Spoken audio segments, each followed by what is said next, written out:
I'm going to be talking about Julia Robinson. So here, let me move my photo so you can actually see her. So her background, she was born in Missouri on December 8th, 1919. Her sister was also a mathematician who later went on to write books about math and won awards for math as well. But she had two sisters. Um, and one of her major life events was that at 9, she got scarlet fever, and this caused her to miss 2 years of her schooling, which was a problem. But after recovering, she started working with a tutor who taught her all of fifth, sixth, seventh, and eighth grade all in 1 year. So that shows how advanced she was. Um, she then attended San Diego High School, where she was the only woman taking advanced math and physics classes. And she graduated at 16 years old and received the Bosch Lomb Award for her excellency in science. I hope I said that okay. Okay. Um, so she then went on to attend the University of San Diego, but she didn't like the mathematics curriculum that they were teaching, and so she transferred to Berkeley instead. She took many math classes there, but she took a liking to number theory. After graduating from undergrad, she married Raphael Robinson, who was the professor who taught her number theory, and I have a photo of them down in the corner. Um, she then continued to attend Berkeley for graduate school, where she was a math assistant and a stat lab assistant, and that's where she published her first paper. She received a PhD later and wrote her dissertation about definability and decision problems in arithmetic, which basically explained the theory of rational numbers was an undecidable problem. So basically most of her life was and most of her fame, I guess, would be considered from this Hilbert's 10th problem. She even said to her sister once that she couldn't bear not knowing the answer to this problem. Um, so like she was very passionate about this and she worked on this for around 20 years. So basically it's a kind of complicated problem that's really hard, kind of hard for me to understand, although I did take a stat class that we solve Diophantine equations in.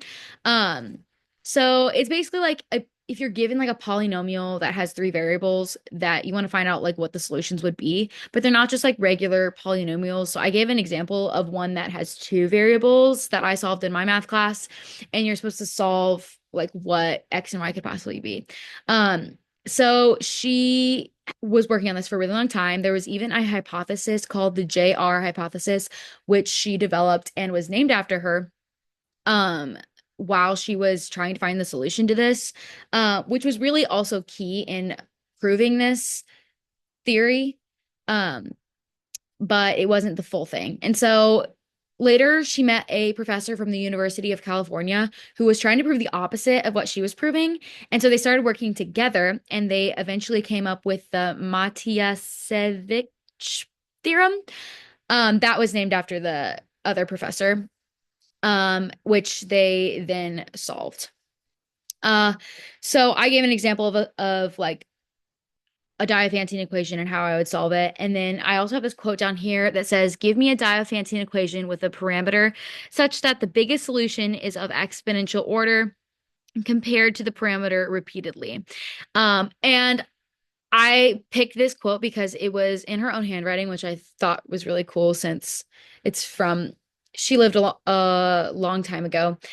And I also chose it because I thought this was her like way of saying, like give me a Diophantine equation and I can solve it. Um, so let's talk about her working life. She worked at the Rand Corporation, which is basically like research and development for different fields. And so she worked in the mathematics department there. And she studied game theory, specifically the Hamiltonian game, which is the traveling salesman problem as we know it. And basically, this is asking like, what is like the shortest distance to travel to all cities in a given area?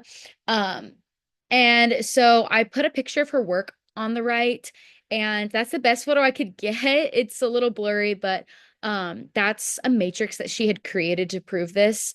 Um, during this time, she was also a professor at Berkeley. She worked in the statistics department and she really, really, really wanted to teach calculus and work in the math department. But because of a rule that they had at Berkeley where two family members could not work in the same department, I don't know fully like why they had this rule. Um, her husband was working in the math department, and so she was not allowed to work in the math department. But once he retired, she then started working in the math department. Lastly, I want to talk about her awards. She was nominated and elected onto the National Academy of Sciences, where she was in the mathematics section, obviously. She was the first female president of the American Mathematical Society. She wasn't able to fulfill this entire term because of her struggles with leukemia. And she also gave the Noether, I think that's how you say it, lecture at the Association for Women in Mathematics. She won the MacArthur Fellowship, which was around $60,000. And she was a member of the American Academy of Arts and Sciences. And lastly, recently, they've created a Julia Robinson Mathematics Festival, which has happened every year since 2013. Lastly, I wanted to end on a quote that says, "What I really am is a mathematician. Rather than being remembered as the first woman this or that, I would prefer to be remembered as a mathematician should, simply for the theorems I have proved and the problems I have solved."